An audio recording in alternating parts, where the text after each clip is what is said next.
a Universidade São Judas e o Laboratório de Arte Sequencial apresentam A Garagem da Mãe Joana. Papo sobre cultura pop, design e o que mais aparecer. Peraí, criança não. Chega pra lá, velho, criança.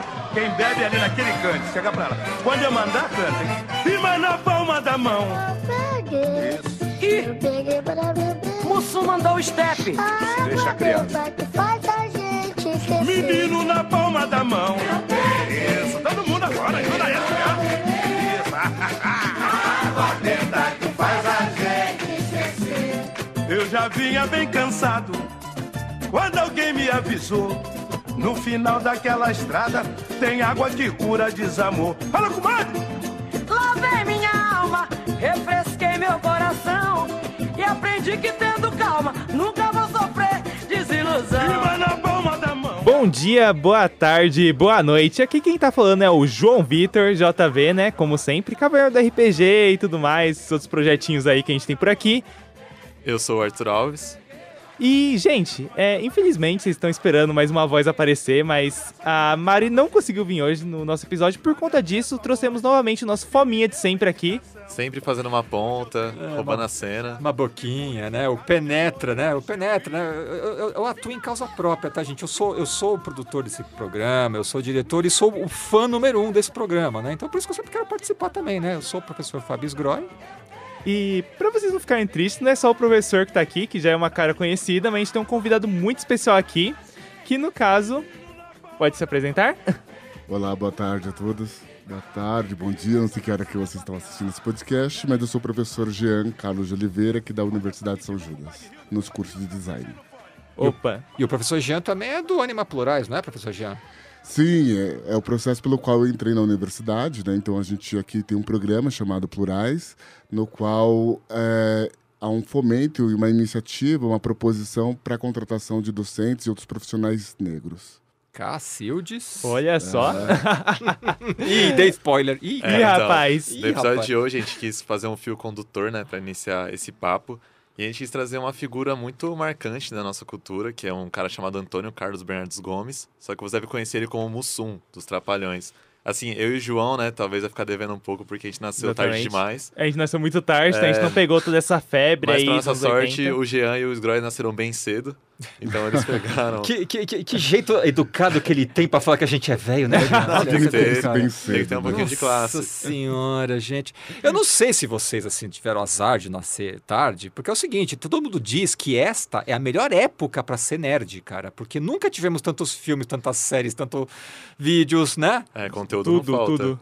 Então na minha época não, você tinha que ficar mendigando conteúdo, assim, de herói, cara. Não tinha filmes de heróis, né? E quando não era filmes de herói, essas coisas, era, por exemplo, os Trapalhões, né? Entrando no assunto do Mussum, por exemplo. Exato. E aí, vocês estudaram, gente? Eu passei um monte de coisa pra vocês. Vocês leram sobre o Mussum? Eu estudei mais pra isso aqui do que pra faculdade no geral, né? Hoje quem tá mais overprepared é o Arthur, mas eu dei uma estudada assim. Aqui, mas o João tá vendo aqui a folhinha dele, tá bem completa. Tá todo mundo com cola aqui.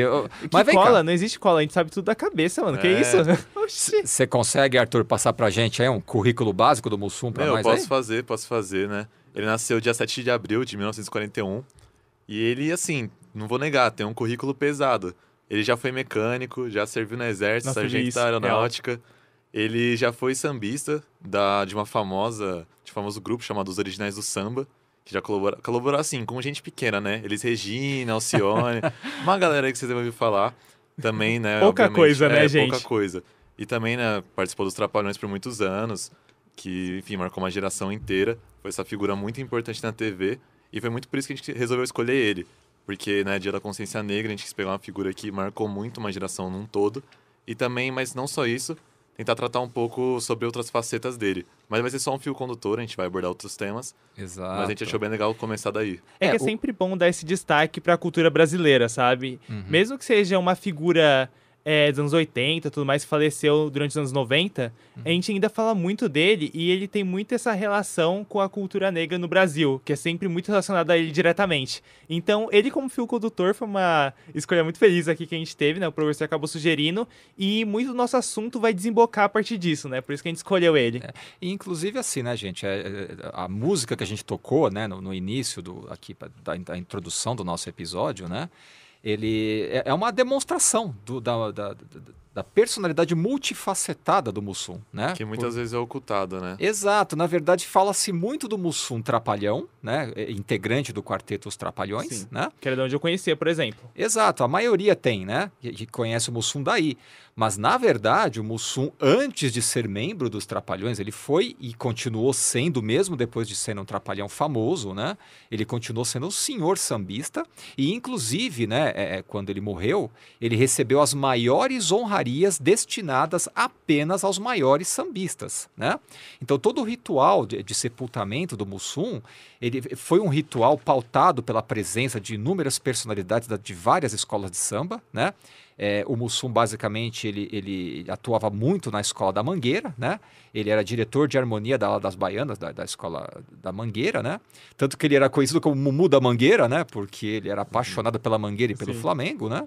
E ele era um senhor sambista, e essa música que a gente ouviu aí no início, né, é ele cantando com a Alcione, né, que também é uma das maiores sambistas. Sim. E ele gravou outras músicas do Zeca Pagodinho, e ele estava sempre, assim, envolto dentre as maiores figuras da nossa música popular brasileira, era ele, né? Parafraseando de novo o que o Arthur falou, pouca coisa, né, gente? Pouca coisa. Exato. E é legal, assim, eu vou fazer uma recomendação já aqui no começo do episódio, mas... isso tudo você consegue ver também num documentário que tem, né? Mussum, um filme do Cacildes.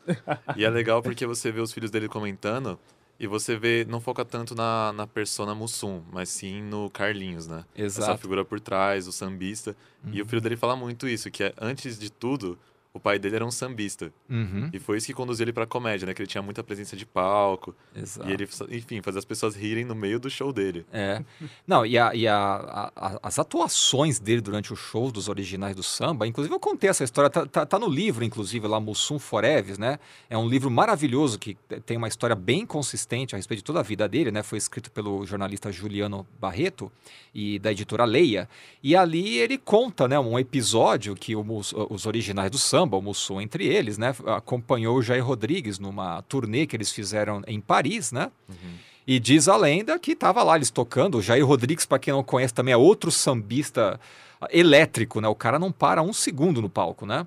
E aí juntou ele e o Mussum e em um dado momento os dois pularam do palco, né? Começou a puxar todos os franceses para dançar, foram pro meio da rua, claro que terminou todo mundo preso, né? Assim, o verdadeiro rock and roll é o samba, né? O nosso rock and roll aqui é o no Brasil, samba. sim. Exato. Inclusive, pegar aqui, aproveitando que eu tenho bastante curiosidade, assim, principalmente pro Jean, que é nosso convidado, eu queria saber como que o Mussum te marcou, assim, qual é o seu conhecimento que você tem mais dele, assim, na sua vivência? Só uma curiosidade mesmo.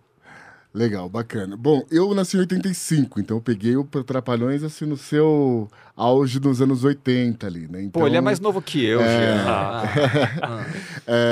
Mas olhar para aquele momento ali, olhar com outras lentes, né? Diferentes das que a gente possui agora, né? Então, assim, olhar o Mussum na sua atuação, seja nos Trapalhões, seja como sambista, né? Essa figura do malandro, da malandragem carioca que ele traz, né? Para a TV, para os seus sons, né? É encarado ali como uma forma também de resistência, né? Então, assim, as pautas do movimento negro naquele momento eram outras, né? Diferentes das que a gente está em agora, né? Hoje a gente fala de racismo recreativo. Se a gente olhar com as lentes de hoje, talvez a gente vai olhar aquele humor de uma maneira muito estereotipada, né? Mas as pautas, elas foram evoluindo. Naquele momento, a gente estava muito cobrando a questão da presença do negro, né? Na televisão. Então, era uma cobrança desse negro e que papel que esse negro iria ocupar, né? E aí quando você tem ali o Mussum, né, junto com outros 4 integrantes, e impede igualdade, né, isso é uma forma de resistência, assim como as piadas que ele fazia, né, aquele jeito, né, a cachaça, né, toda essa questão da malandragem que ele trazia, que vem do samba muito junto com ele, para os Trapalhões, né, para enriquecer aquele tipo de humor. Então, as pautas estavam lá colocadas, né? Tem um episódio que eu gosto muito, que alguém pergunta para ele assim, fala assim, você é faixa preta em alguma coisa? Né? E ele responde, você tá vendo alguma faixa preta aqui? Eu sou todo preto, né? E isso, no momento, né, eu estava fazendo a pesquisa para vir aqui, aí eu peguei o censo dos anos 80, no qual apenas 14% da nossa população brasileira afirmou ser negra, né? Então, assim, era um momento que era vergonha, né? Você assumir, aí tem né? Perante o censo, a sociedade que era negro, né? Então, a figura de pessoas como Mussum, Grande Otelo, enfim, naquele momento, na televisão, se autoafirmando enquanto negro, né? De certa forma, ao modo deles, ao modo daquele momento, mas também muito impositivo. Então, quando ele era chamado de crioulo, aqueles outros apelidos que apareciam, e de certa maneira ele se opunha àquilo, né? Crioulo é seu passados. Então, era uma forma assim, de militância, de resistência para aquele momento, né? Dentro daquele recorte. Sim. E curiosíssimo isso, né? Porque a figura do Mussum, ela também é envolta em várias polêmicas, justamente por isso, porque algumas pessoas, né, entendem isso como racismo, né? Eles entendem que, olha, quando ele falava assim, negamos o teu passades, né? Quero morrer preto se tal coisa acontecer, eles entendiam isso como racismo, né? As lentes de hoje, sim. né? Sim. Porém, existe uma outra visão também, que normalmente as pessoas atribuem a isso, que era esse caráter de resistência, né? Sim. Porque, ao mesmo tempo que ele falava, olha, negamos o teu passades, para mim sempre soou como alguém que não leva desaforo para casa, né?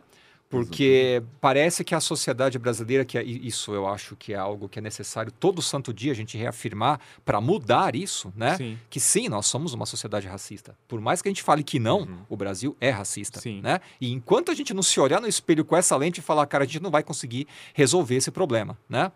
Então parece que se esperava que xingasse ele e ele ficasse quieto, e ele não ficava, né? Sim. E mesmo quando ele falava, né, eu quero morrer pretes, né? Sim. Isso, por um lado, pode ser racista, mas por outro, ele também estava reconhecendo como é difícil ser negro no Brasil. Que, né? inclusive, abre aquele parênteses, voltando pro Jean falou, que a população só 14%, né, confirmou sendo negro. E nunca, mas nunca que é só 14%. É mais da metade, né? 56 bem, atualmente, né? Bem mais que a metade, assim. 56%. Tipo, então, você já vê que isso é aquela questão de realmente se afirmar como negro, né? Que provavelmente foi ele que trouxe bastante, assim, junto com outros artistas dos anos 80, que se afirmavam negros ali e trouxeram essa força, né?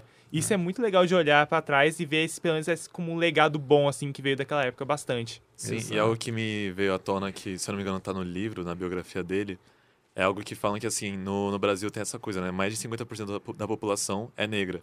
E você pega nos Estados Unidos, eu acho que é tipo 14%, mas você vai pegar obras audiovisuais, parece muito mais equilibrado. Enquanto no Brasil, sempre parecia que era uma população muito mais embranquecida. Hoje em dia, acho que isso mudou, mas a gente vê esse peso do cinema, da TV, como que às vezes eles podem reforçar certos estereótipos. E é algo que apontava um pouco nos Trapalhões, né? Porque, tipo, certos preconceitos da literatura ou do cinema, às vezes passavam, só que ao mesmo tempo tem essas questões que vocês apontaram. O Mussum, ele quebrava um pouco isso, porque não ficava nessa posição de passividade, simplesmente recebendo esses xingamentos, ou sendo simplesmente um mero alvo de piada. Tinha um retorno, por mais que, obviamente, igual mesmo o Jean falou, não pode ter, como posso dizer, tem que ter um olhar de acordo com a época. A lente, né? Colocar a lente. Tipo, isso hoje em dia provavelmente não faria sentido, né, ter essa abordagem. Acho que a gente tá numa época diferente, com questões diferentes a serem tratadas. Por isso é legal não ter esse anacronismo nem nada. E que bom que a gente avançou nas questões e consegue olhar para esse momento de uma forma crítica e ver, né, o quanto nós avançamos nessa luta. Eu acho que é isso, né? Sim. Então, o movimento negro, enquanto... E aí, movimento, enquanto eu tô falando, gente, enquanto lutas, bandeiras de lutas de cada um de nós, o quanto ele foi evoluindo nas suas pautas, né? Então, suas pautas hoje, elas são colocadas, hoje a gente tá cobrando proporcionalidade, né? A gente tá cobrando o próprio discurso na língua, né? Enfim, a gente está cobrando racismo estrutural, né? A gente está questionando, né, racismo algorítmico. Então, mas tudo isso é um processo, né, na luta contra o racismo. Jean, aproveitando que você citou antes, eu tô meio curioso para você explicar pro pessoal, o que seria o racismo recreativo que você citou antes, quando eu tava falando da figura do Mussum, assim, se você conseguir explicar pra gente um pouquinho melhor, que eu acho que o pessoal às vezes não conhece tão bem. Bacana. Atualmente, o racismo recreativo é lei, né? Tá previsto, né, nessa lei que foi aprovada recentemente, mas o racismo recreativo ele está situado nessa questão de você, dentro de uma piada, de um contexto de humor, né, você acabar ofendendo a integridade, a honra de alguém pela razão da sua cor, da sua pele, né? Então, durante muito tempo foi tolerado, né? Então, eu fui Mussum, né? Na minha época de colégio, né? E, claro, isso tinha uma denotação ali naquele momento pejorativa, né? Até pela figura do Mussum, né? Ser muito associada a esse vadio, cachaceiro, malandro, né? Então, tinha um pouco disso, né? Mas, então, hoje a gente olha para essa questão desse tipo de humor, né? E a gente já considera que, olha, né, ele já não é mais tão bem visto e tão bem-vindo. Inclusive, é uma lei que o pune. Sim. Que pune, inclusive assim, né, o autor desse termo, né, que é o Adilson Moreira, ele é um advogado, né, ele é doutor em Direito, né, formado em Harvard, inclusive, né, ele que cunhou e escreveu um livro, né, chamado O que é Racismo Recreativo, né, e inclusive o link dessas coisas todas está ali nos comentários do YouTube, tá, a gente disponibilizou todos esses links para o pessoal aí, né, e esse livro, né, O que é Racismo Recreativo, é lançado pela editora Pollen, né, é justamente onde ele delineou esse termo, né, onde ele levantou que, olha, porque muita gente trata as ofensas como sendo uma piada, né? Acho que o Jean pode falar melhor do que eu, né, Jean? Sim. Quer dizer, o cara fala uma piada racista, aí você não acha nenhuma graça. E aí a pessoa tá errada de não achar graça. Nossa, é muito sensível. Não é que é sensível, cara. Isso é crime, sabe? Tipo, isso tentar ofendeu a pessoa. O racismo por meio do humor. Exato. Como se fosse uma... mas é brincadeira. Brincadeira, que brincadeira é essa, né? Então, foi justamente sobre este aspecto que o Adilson Moreira se debruçou, né? Ele escreveu esse livro, né? Então ele fala que, olha, piada também é uma violência, né? Ele até fala uma coisa que, assim, as piadas refletem a moralidade, Exato. no geral. Então, piadas assim refletem não só a situação, mas um contexto social como um todo, né? Porque você tá tentando reduzir aquela pessoa, por mais que implicitamente, mas a piada é basicamente isso, né? Tá refletindo uma crença sua. Exato. Só que camuflada. E o que pega, né, é que por ser num contexto de humor, né, parece que é menos, que é mais leve, quando não é verdade, né? É uma violência tão grave quanto você bater, né? Sim. Porque você está reduzindo a pessoa, você está escarnecendo, colocando atributos naquela pessoa que simplesmente não estão ali, não existem, né? Então, colocando a pessoa num nível inferior ao seu, né?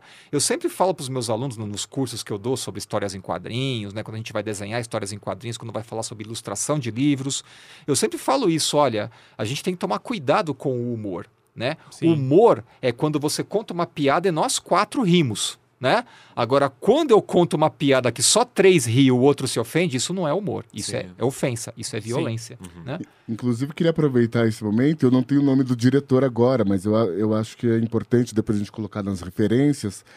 Tem um documentário muito interessante, chama O Riso dos Outros, né? E ele trata exatamente desse modelo hoje, né? Mais do modelo de stand-up que a gente tem hoje, né? Sim. Mas também faz referência a alguns né? Programas de humor que já se passaram, inclusive os Trapalhões, né? Tá sendo citado dentro dele. E aí tem especialistas na área, mas né, sociólogos, humoristas, né? Enfim, Danilo Gentili, entre outros, né? Discutindo a questão do riso, né? Então, assim, o riso, ele pode ser tanto, né, de escárnio, deboche ou de humilhação, mas ele também é uma forma, o humor sempre foi uma forma de resistência, né? Então, nos momentos de ditadura militar, nos momentos de repressão, você sempre teve o humor ali como um grande aliado, né, nessa luta como resistência. E o humor é aquela coisa que ele consegue, né, muitas vezes passar despercebido, né? Então, se você não está muito atento à sátira, àquela crítica que o humor está fazendo, acaba passando despercebido. E a nossa censura aqui, né, na época da ditadura, ela não era tão provida assim de tanta inteligência, né? Então muita coisa acabou passando. Né? Tinha muita coisa que era muito fácil enrolar eles, assim, colocando de uma outra forma. Inclusive livros infantis e algumas outras coisas assim passavam de boa, porque eles falavam, infantil isso aí. Dava muita crítica ali, né? Bem legal citar isso. Não, e inclusive, Jean, me corrija se eu estiver errado, né? Mas assim, hoje eu tenho a figura do Mussum como uma figura de resistência, né? Ao contrário do passado, onde ele até poderia ser palco de polêmicas em função de tudo isso que a gente acabou de falar, né? Mas hoje, para mim, não resta dúvida, né? Que eu tenho duas figuras de resistência aqui no Brasil, né? Que é o Mussum, e que eu acho que não é por acaso dos 4 Trapalhões ser ele o mais lembrado, né? Porque isso significa que ele é a pessoa, sem sombra de dúvida, mais querido, né? Ao contrário do que muita gente acha que seria outro Trapalhão, não, é ele, né? Vídeo, o novo filme que acabaram de lançar também sobre ele, né? Exato. Mas é ele e o Seu Madruga, eu sempre falo, são os 2 ícones da resistência por meio do riso, né? E essa resistência que o Jean acabou de falar, gente, eu associo muito com o Mussum, principalmente assim, porque a figura dele dos Trapalhões como um todo, né? Eles tinham essa capacidade de pegar todos esses enlatados norte-americanos, né? Que vinha pra cima da gente, né? E tirar um sarro, né?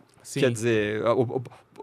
Aliás, o título desse episódio saiu daí, né? Que eu falei, se o Mussum tivesse vivo até hoje, né? Certamente... com certeza. Teria zoado Pantera Negra, teríamos alguma coisa assim. O Pantera Negres, né? O Wakanda Forever, né? Inclusive, é legal citar que tiveram quadrinhos, né? Voltando pra essa vibe Pantera Negra, tudo mais... Heróis, tiveram quadrinhos dos Trapalhões, inclusive. Não sei se na época vocês acabaram pegando alguns ou não. Até eu li bastante. Vocês leram? Eu tive acesso também. Hoje seria, assim, cara, hoje não, é impossível esse quadrinho então, hoje. Eu quero perguntar pra vocês, porque assim, eu tava pesquisando sobre o quadrinho, eu fui ver algumas coisas aqui, eu vi que era a editora Block, né, editora conhecidíssima aqui do Brasil, que publicou. Tinha um começo meio capenga, porque eles estavam adaptando os sketches de comédia do show, que não deu muito certo. Até que o L. Barbosa pisou e falou, mano, tá uma merda esse negócio, vamos fazer direito? E aí ele começou a cartoonizar a parada ali com o estúdio dele, fazer uma coisa diferente, começaram a fazer até algumas sátiras com a Liga da Justiça e com outras coisas de quadrinhos. Só que você pega lá e você vê que o negócio era meio esquisito. Hoje em dia você olha e fala, mano, tipo, sei lá, o Mussu lá dentro era a Nega Maravilha, por exemplo, mano. Eu queria saber de vocês, vocês pegaram isso pra ler, assim, como é que foi? Sim, eu peguei. Eu tive acesso a alguns, na época ali, a alguns números. Não vou me recordar agora de nenhum em específico, mas é uma outra linguagem, né? Então, eu acho que isso que você traz do começo é um pouco meio capenga e, de repente, você vai descobrindo que é uma outra linguagem que ela fala por si própria, né? Então, ao longo do caminho, teve essa adaptação para uma nova linguagem que é a do quadrinhos, que se separa mesmo do show, né? Sim. Na verdade, assim, começou, né? Eu peguei essa fase, tanto que eu tive... Assim, eu trabalhei com algumas pessoas ali. Eu trabalhei no estúdio Eli Barbosa, já tinham parado de fazer os Trapalhões, mas eu trabalhei em outros projetos, né? Sim. E eu tive a felicidade de conhecer o Eduardo Vetilo, que foi o cara que criou a primeira fase. Ele foi um dos desenhistas, né, da primeira fase ali. Ele foi o desenhista. Foi ele né? que elaborou os model sheets, né, da nova fase do Eli Barbosa, dos Trapalhões, né? E depois, né, João, algo que nos interessa muito, né? Ele, o cara que desenhou o Spectrum Man aqui no Brasil, né? Sim. Era o Eduardo Vetilo. Aquele Spectrum Man, eu acho, não era pirata, né? Dizem as más línguas que era um Spectrum Man pirata, então, né? O que dá a entender é que ninguém nunca viu a confirmação de que poderiam fazer esse quadrinho aqui. Eu visitei o estúdio do Vetilo, eu vi as artes originais. Você perguntou se tinha autorização pra isso? Cara, ele nunca vai dizer que não teve. Ele nunca vai dizer que não, claro, mas um dia a gente vai trazer ele aqui no estúdio, eu vou perguntar ao vivo pra ele, porque assim, eu nunca vi esse contrato. Eu nunca vi lá. Ele vai ter que trazer pra mostrar pra gente. Autorizado, eu nunca vi isso, né? Então, tanto que todo mundo achava estranho, né? Que a roupa do Spectrum, a aparência do Spectrum era totalmente diferente. Ele é azul, não amarelo e dourado, né? Nossa, enfim. Bom, fechando o momento Tokusatsu aqui, né? Voltando para os Trapalhões, né?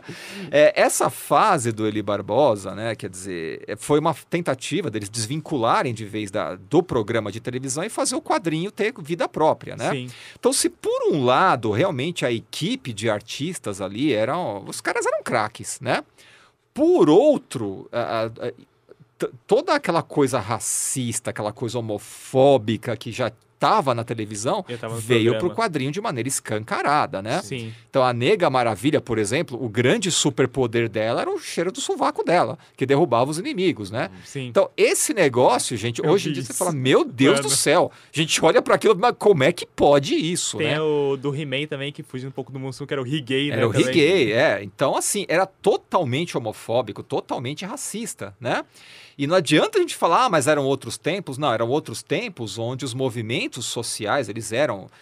lembre-se, né, gente, que a gente estava saindo... Ou estávamos ainda debaixo de uma ditadura militar, ou estávamos saindo e ainda estava tudo muito cedo, ainda muito recente, né? Sim. Mas a verdade é que os movimentos sociais, eles conseguiram reverter isso, né? Sim. Tanto que depois houve uma terceira fase dos quadrinhos dos Trapalhões, aí já na editora Abril, né? Onde ele foi totalmente remodelado e todas as menções homofóbicas, racistas, a menção ao Mussum gostar de cachaça, tudo isso foi eliminado, né? E eles eram crianças nessa nova fase, né? Justamente tentando ter um apelo mais com o público infantil, né? Mas essa fase já não foi com tanto sucesso assim, ela acabou relativamente cedo, essa que fase. as piadas, assim, você via que era meio pra criança, só que quando você vê hoje em dia, você fala, mano, sei lá, era o Mussum falando que traía a mulher, porque ele tava bebendo com os amigos e falou que traiu com uma mulata, alguma coisa assim, sempre colocava assim, né, nas palavras dele. Exato. Então, era meio que umas piadas, você falava, é pra criança mesmo? É piada de traição, piada de bebê ficar bêbado, umas piadas meio assim, sabe, de mulherengo também. Era sempre essas piadas que eram colocadas ali, né? Exato. Isso reflete bastante até o que o Jean e que você apontou, Sgroy, sobre isso do humor como algo que tá implícito ali, né? Tá reproduzindo um preconceito, Sim. um racismo, Não um só machismo. não só reproduzindo, está reafirmando. Ele exato. está a todo momento ali, né? Apagando aquelas vozes negras e fazendo prevalecer apenas aquele estereótipo negativo, Sim. né? E entra naquela coisa, muita gente discute liberdade de expressão hoje em dia, né? Que é basicamente, mas pelo menos algo que eu noto, assim, uma opinião minha, tem muito isso da liberdade de expressão, mas reside nessa área de, eu posso ofender você do jeito que eu quiser porque eu posso, sabe? Que é Não a tem pior simpatia. forma de usar a liberdade de expressão entre aspas, né? Exato. Você não tá querendo fazer nenhuma crítica, você não tá querendo fazer nada. Você tá tocando um assunto sensível porque você acha que você pode, porque palavras não significam nada, né? Exato. É só... Não tô fazendo nenhuma ação específica. E um comentário interessante que o próprio Adilson Moreira, que é autor do livro Que é Racismo Recreativo, ele diz, né? Ele falou assim, o personagem do Mussum, né? Porque hoje, está muito claro, né? Que o Mussum era um personagem, né? O Antônio Carlos era outra coisa. Totalmente diferente. Tanto que, como o Arthur explicou aqui, ele fez parte por 8 Sambista anos. E Mussum dos Trapalhões, né? Não, mas antes até de Também. ser sambista, o Antônio Carlos, ele pertenceu à Força Aérea Brasileira por 8 anos, sim. né? Ele serviu na Força Aérea.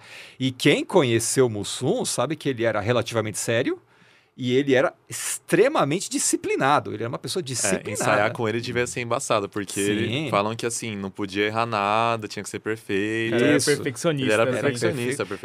E até um comentário que eu vou deixar para outro momento, né? Mas assim, ele também era designer, tá? O Mussum. sério? Sério, porque Ele tem umas criações aí. ele era, não com esse nome designer, né? Mas eu posso olhar para o Antônio Carlos, né? Ele tinha um ouvido musical impressionante, né?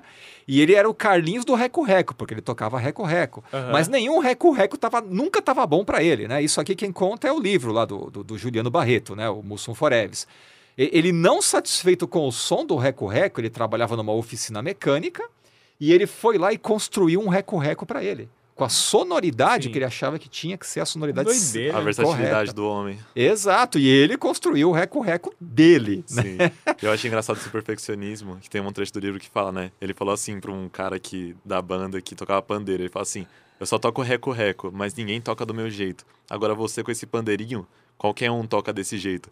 Então, assim, ele não exigia nada mais do que a perfeição do pessoal que estava perto dele. Só na questão da criação de instrumentos, depois, né, anos depois, ele vai criar o banjo brasileiro. Olha isso. Né, que É sério isso? Exatamente, uma adaptação que ele faz, ele vai ver assistir um show nos Estados Unidos, e lá eles estão usando um banjo americano, né? E quando ele retorna para o Brasil, ele com a ajuda, não vou lembrar agora o outro personagem, mas junto eles conseguem fazer uma adaptação, né, de um instrumento brasileiro para transformar num banjo brasileiro. E aí introduz isso no samba, pela primeira vez. Pois é, então dá para entender por que ele era respeitadíssimo no meio musical, né? Sim. Então, você pega um cara desse, que é respeitado no meio musical, na TV também, tinha até quadrinho do cara. Ele realmente não tinha como ele não virar um símbolo, né, depois assim, de tanto tempo, ainda mais porque ele foi o segundo dos Trapalhões a falecer, e como o professor falou antes, a gente lembra dele até hoje, assim, e virou esse símbolo, né, também. Como vários símbolos que a gente tem hoje também, negros, tudo mais, que cada vez mais vão crescendo e surgindo, né, até tipo na cultura pop, né, a gente consegue ver, voltando pro assunto principal dos podcasts, que é a questão de que, na época, a gente tinha Mussum e tinha outros, assim, que eram figuras físicas. Hoje em dia, a gente tem personagens ficcionais também que podem carregar isso, e isso é muito legal. Inclusive, eu queria até ver com o Jean também, que ele acha dessa nova invasão de personagens, assim, tipo, negros e tudo mais que a gente tem hoje. O que você acha? Qual é o seu favorito? Assim, eu tenho muita curiosidade, porque eu sempre entro nessa questão da cultura pop, né? Que sempre tá envolta aqui no podcast, então eu queria saber de você também, a sua visão, sei lá, tipo, do Pantera Negra e outros personagens que foram surgindo, assim. Bom, eu sou totalmente otimista com relação a isso. Eu acho que, principalmente agora que nós temos produtores negros, então nós temos criadores negros, então agora nós temos um momento onde os negros estão contando as suas próprias narrativas, né? Então eu acho super importante e que tenham cada vez mais, né? Com relação ao Pantera Negra, inclusive, quando a gente analisa, eu estava lendo sobre isso também, né? O próprio filme Pantera Negra, embora tenha uma ideia, né, futurística, utópica, né, ele também carrega alguns estereótipos, né? Sim. Quando você analisa ali aquela tribo, né, parecendo primitiva, né, de certa forma, que disputa reinado, né, com luta de sangue ainda, né, ou então que se maqueia, enfim, nus, enfim. Então tem uma questão ainda que carrega alguns estereótipos de tribos africanas, né? Sim. Embora ele seja um filme de extrema relevância, não vamos tirar a relevância dele aqui, né, de extrema relevância, e também um filme, né, futurista e utópico, né? Então, assim, quando a gente olha para essas produções, então, eu acho que, e aí são as lentes mesmo, né? Então, a gente tem que olhar a importância da produção, né? E também ver que, assim, olha, isso, esses deslizes, eles ainda acontecem. E mesmo quando os produtores, criadores são negros. O Ryan né? Coogler, né, que faz o Pantera Negra ali. O cara, ele é muito bom, e mesmo assim, com o negro ali e tudo mais, ainda tem alguns estereótipos que eu acho que ficou meio emendado, assim, na nossa relação com a cultura pop e tudo mais, né, que ele acaba colocando ali. Como sempre, o João salvando o dia, porque eu tava falando quem é o diretor, quem nossa, é o diretor, eu não tava lembrando que era o diretor, cara, Ryan Inclusive, Coogler. Sabe que minha memória é péssima, né? Essa questão de heróis negros e tudo mais, com negros à frente, é um negócio que é bem dramático na história do Pantera Negra mesmo. Porque se você pega, o personagem surgiu nos anos 60, ele foi criado no Quarteto Fantástico número 52, ele nem tinha revista própria, né? Ele era coadjuvante ali. E quando ele foi ter uma revista própria, foi só nos anos 70. Ele foi o primeiro herói negro, né? Inclusive, o Pantera Negra. E você só foi ver um negro escrevendo ele foi criado nos anos 60. Só em 98 o primeiro negro pegou pra escrever ele. Que era o Christopher Priest, que é um jornalista, também ele é jornalista e tudo mais, ele é premiado. E ele fez muitos quadrinhos pra Marvel e pra DC. Ele é muito bom mesmo. E a fase dele do Pantera Negra foi, tipo, o que mais introduziu realmente os conceitos, tipo, da cultura negra e tudo mais, e ele colocou o personagem muito pra frente, assim, mas só em 98 tivemos o primeiro negro trabalhando com o personagem, pra vocês verem, o primeiro herói negro. É uma coisa muito louca isso. Acho que isso que o Jean trouxe é muito importante, não basta apenas você ter na frente das câmeras os negros, né? Você precisa ter atrás das câmeras, nos cargos de produtor, diretor, e nesse sentido foi muito relevante o Pantera Negra, né? E por outro lado, né, como o Jean pontuou, ele traz continua insistindo em alguns estereótipos, mas por outro, né, eu já leio também isso como um resgate da ancestralidade também, que está ali presente, né, porque sempre que se cria um mundo ficcional, né, futurista, né, invariavelmente esse mundo é europeu, né?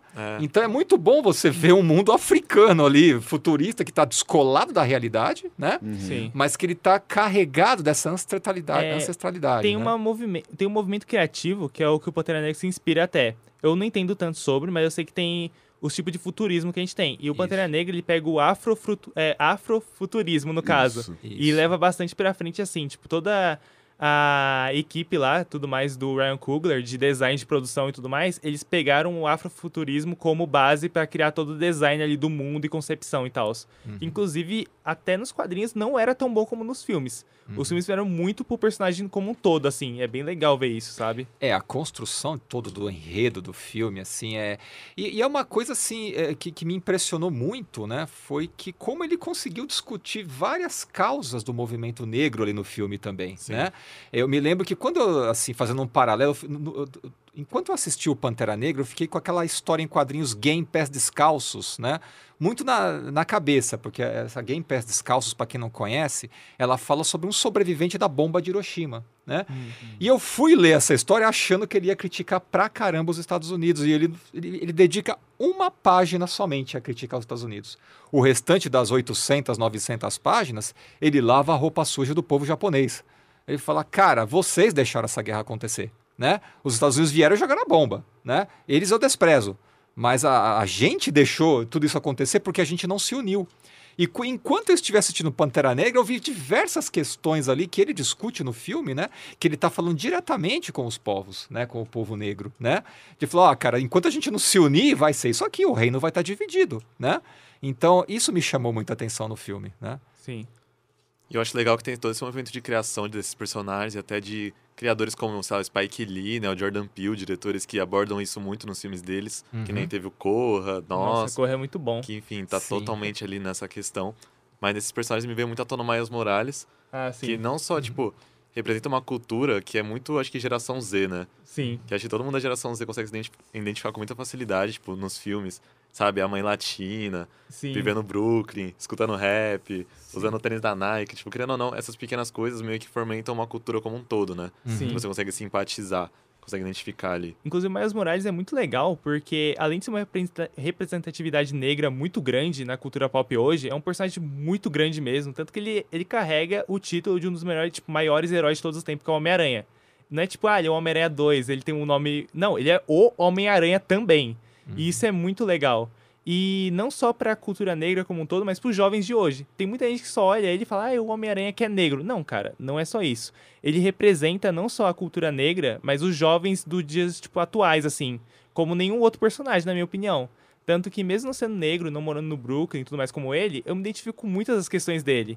Porque, sei lá, ele é um jovem que tem uma vivência com os pais, por exemplo, os pais estão vivos os dois no começo da história.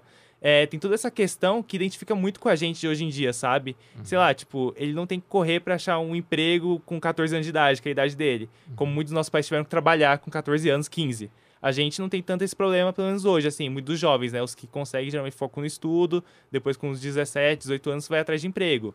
Que era uma coisa que não acontecia tanto. O Miles, ele tem essa questão, ele só estuda, sabe?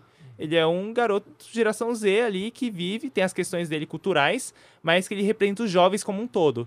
E se as pessoas não conseguem ver isso, identificar, cara, só por conta do personagem ser negro e você não, eu acho que já é um problema, porque o personagem é muito bom e é uma grande representatividade pra todo mundo, assim, eu acredito. Sim, em muitos pontos eu até acho que ele é até melhor que o Peter Parker, assim, nesse sentido de identificação, porque eu acho que o Peter, ele representa uma geração, assim, obviamente, né, ele foi se adaptando como personagem, igual sempre acontece com a maioria, mas eu acho que o Miles, por ser criado muito recentemente, ele pega uma coisa que o Peter não consegue cobrir. Que o Peter, no começo, ele era adolescente, nos anos 60. E ele representava os jovens dos anos 60. E depois, quando teve o Homem-Aranha Ultimate, né, que ia até o Homem-Aranha Ultimate nos anos 2000, o Peter daquela época representava o Homem-Aranha, tipo, os jovens dos anos 2000. Milênio ali, vai. E aí, depois o Miles, vindo em 2010, 2011, representa os jovens mais modernos, tipo a gente. Sei lá, quando eu li o Miles, ele tinha 14, quando começou a história dele, o personagem. E eu também tava com uns 13, 14 anos, sabe? Então eu me identifiquei com o personagem muito mais nos quadrinhos, tipo, do que, sei lá, com o Peter, que já era adulto, eu vi ele como meu herói favorito, mas, tipo, ele já era adulto, não tinha uma representatividade jovem ali tão grande, sabe? Mas nos desenhos, mesmo nos desenhos, não era tanto assim como com o Miles foi, sabe? E é muito ver, hoje em dia, os dois em pé de igualdade, porque você vê o jogo que saiu agora, né? O Homem-Aranha 2, os dois na capa, é uma história dos dois, não é só, tipo, o Homem-Aranha é o principal e o Miles é o Homem-Aranha aqui secundário. Não, hoje em dia, cada vez mais você vê esse protagonismo sendo dado pra ele merecidamente. Eu acho ele um personagem muito bom e, enfim... pelo menos aqui no Brasil, né, eu realmente sinto uma identificação maior com o Miles, né, porque a gente enxerga muitos aspectos da nossa realidade ali, quando você vai ver os dois filmes do Miles Morales, né, quer dizer, tudo bem, o Peter Parker tem a Tia May, né, mas já não é uma composição familiar que a gente, né, vê muito aqui no Brasil, né. Sim. Agora, quando você vê, né, a mãe dele é latina, o pai é negro, né, quer dizer, são profissões que eles têm também mais próximas das nossas. Policial e enfermeira. Né? Isso. Sim. Então você vê todo um contexto ali que para nós brasileiros é muito mais fácil a gente se identificar com aquilo, né? Do que com o Peter Parker. Até a aproximação com o tio, né? Que sempre tem aquele tio da família e tudo mais, que é o irmão do pai, que às vezes, sei lá, a família não se dá muito bem. E também até essa questão coloca ali. E, sei lá, o Homem-Aranha e o Peter Parker só a tia e acabou. Não tem nem pai nem mãe, sabe? Já é outra questão. E um aspecto, voltando um pouquinho ao Pantera Negra, né? Um aspecto que eu sempre comento com os dois ali nos intervalos que a gente fica batendo papo de nerdice, sabe? Que eu falei, a cena pós-crédito, sem dar spoiler nenhum, porque não tem spoiler nenhum ali, né? Mas é mais um comentário que eles fazem na cena pós-créditos, né? Que o pessoal, né, decide abrir o Wakanda, né? E vai lá oferecer ajuda na ONU, né? ele sobe ao púlpito para oferecer a ajuda, aí um cara levanta a mão lá, um branco europeu, né? Ele falou, não, mas espera aí, o que uma comunidade de agricultores como vocês pensam que podem, né, ajudar a gente? Né? E aí aquele momento metalinguístico, né, com o Chadwick Boseman, ele só olha pra câmera assim, né, tipo, meu, o que eu falo pro cara desse, Sim. né?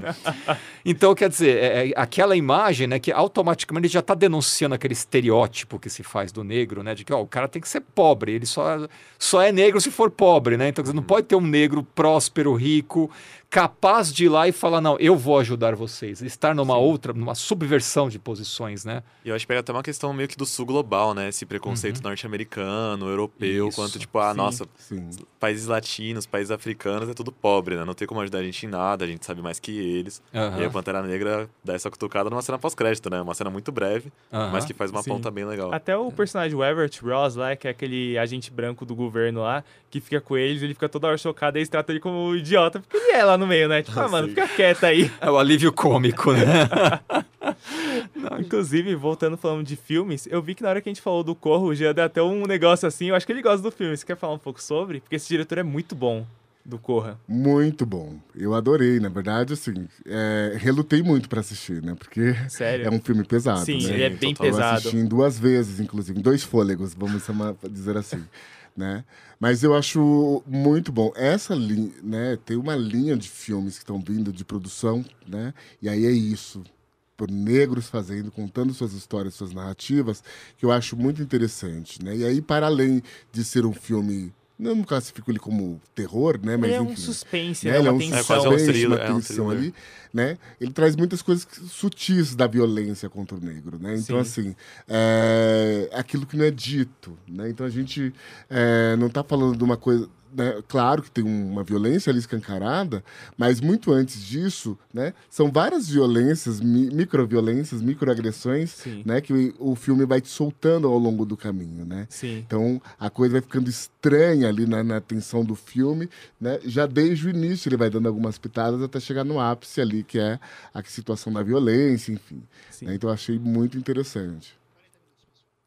E, inclusive, é legal pensar porque, como você falou, essas micro-referências muito aconteceu por conta dos envolvidos serem negros, né? Então, eles sabem dessas micro-referências, assim. E isso é bem interessante, porque, por exemplo, eu tenho certeza que eu não peguei tudo que o Jean pegou porque ele tem a vivência e tudo mais. Então, isso é bem legal de ver, porque foi feito por pessoas negras que entendem aquilo e colocaram da forma adequada no filme, de uma forma que não é expositiva. Mas é aquilo da vivência dele colocado que outros negros também vão pegar, sabe? Isso é bem legal. Eu acho que tem coisas que assim, a gente nunca vai conseguir entender na totalidade, né? Se você não vive, se você não tem essa existência, não tem como você compreender a dor do outro, que passa uma coisa muito estrutural. Sim. Então acho que é mais, né? A gente pode pesquisar, pode estudar, igual a gente fez hoje, mas tem essa vivência muito, muito pessoal de cada um.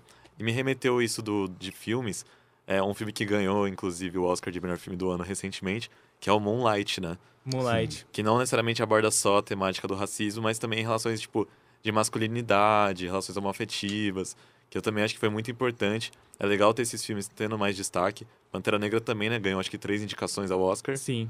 Então é bom ter esses filmes que, sabe, acho que acontecia muito isso, de tipo, filmes de segundo plano, igual acontece com filme estrangeiro, né, no Oscar. É sempre o prêmio B pra essa galera aí.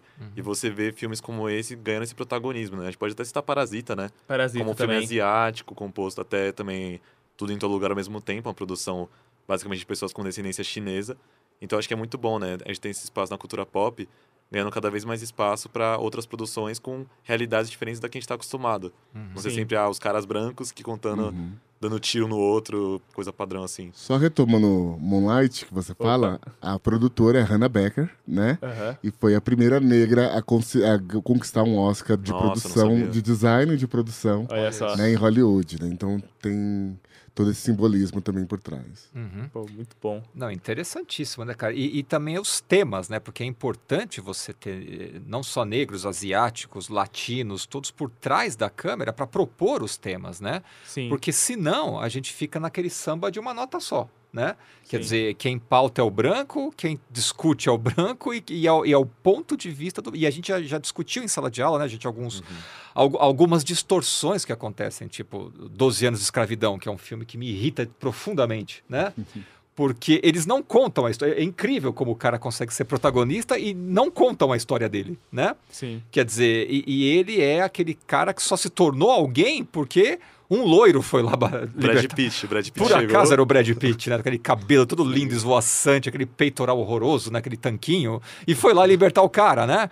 E você fala, pô, parece que não muda, né? Então, o Spike Lee é quem diz isso, que os negros eles precisam tomar esses temas para si e eles narrarem isso, porque senão certas coisas nunca serão colocadas em pauta. Então eu vou trazer uma informação aqui que talvez seja verdade, então eu vou ficar devendo, mas se eu não me engano, quando o Green Book ganhou o filme do ano, ele saiu do Oscar.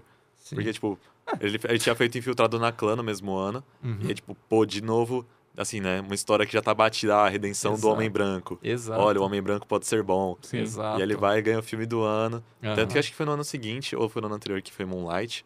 Então foi meio que uma espécie de quase que equilíbrio, assim. Mas tem esses casos, né? 12 anos de escravidão, Green Book também, que vira filme quase que tipo assim, filme sobre racismo pra gente branca, né? Exato. Pra pessoa branca falar, nossa, que coisa, Pra né? ficar em paz, né? Pra gente branca ficar em paz, né? Exato.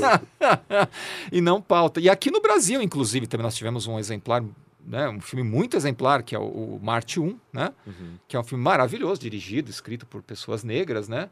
E aparentemente é um filme que, não traz nada de novo, mas sim, ele traz algo de novo, né? Que é o olhar das pessoas negras para aquele momento que o Brasil estava atravessando, né? Sim, é muito poderoso você só representar né, entre aspas, representar uma realidade, né? Porque não é algo simples, você representar uma vivência, um convívio familiar, convívio cultural. Sem estereotipar, é isso que me chamou a atenção no sim. filme.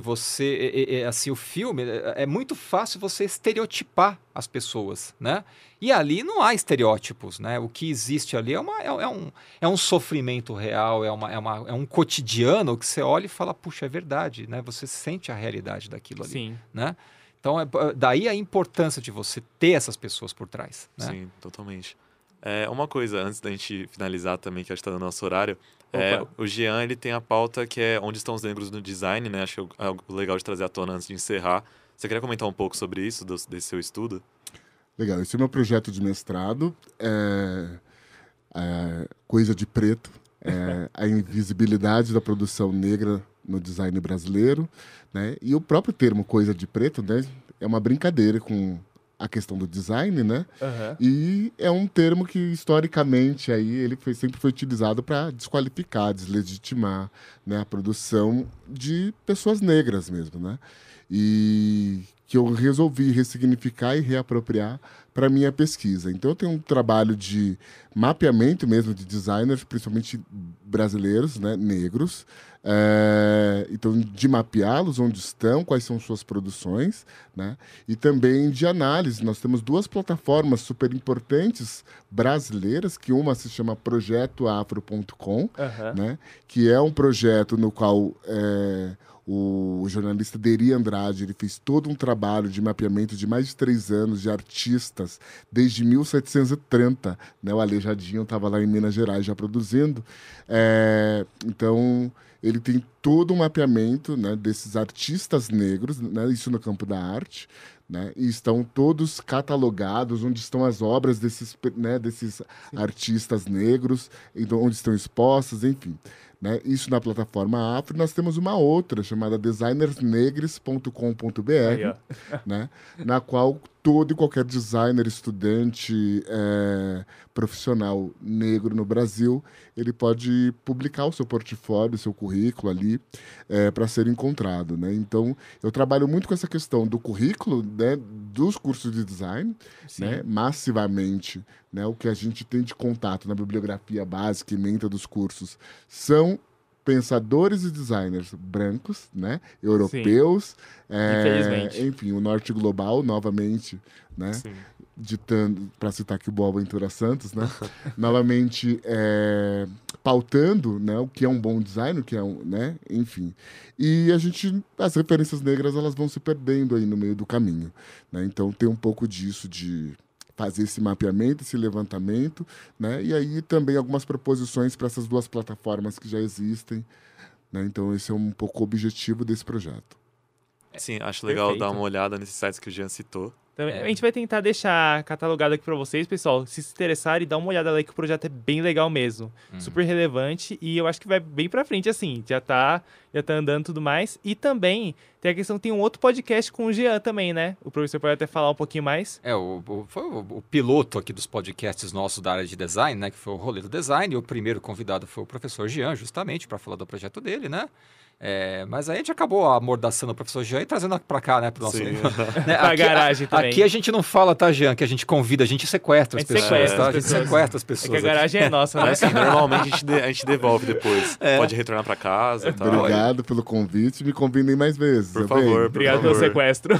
Beleza. Então é isso, né? Mas é isso então, pessoal. Eu só queria acalmar os ouvintes, que assim, tá, gente? No próximo episódio a Mari Bauer estará de volta, tá, gente? Ela tá de folga, deixar ela descansar um pouquinho. Descansar sexta-feira, o dia mais quente do ano, né? Do século, sei lá. Então, acho que a Mari não quis vir hoje não, né? Então, é que estreou hoje Scott Pilgrim. Tá explicado, foi isso. Entendi.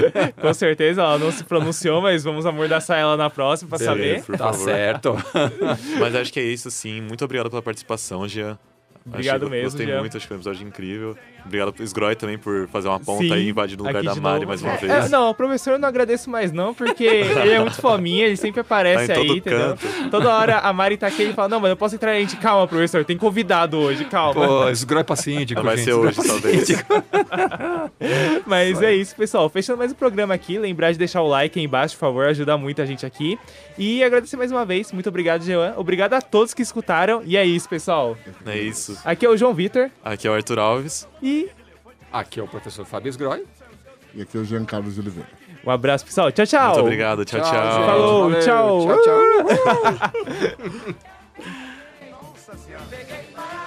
Dá pra dar só mais um golinho com Não, você? senhor. Ah, mas que é? Essa aqui é que é água benta. Isso não é mulher, isso é uma caderneta de poupança, Se rapaz. pensa, menino.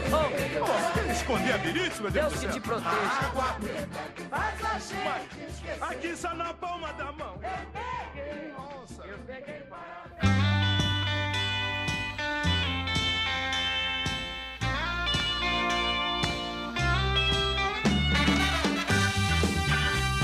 A Garagem da Mãe Joana. Uma produção do Laboratório de Arte Sequencial, projeto de extensão da Universidade São Judas, Campus Moca. A apresentação: JV Domingos, Mari Bauer e Arthur Alves. Locução e trabalhos técnicos: Marcelo Aprile. Produção: Fátima Farhad e Rayane Vitória. Criação, produção e direção: Professor Fábio Sgroy.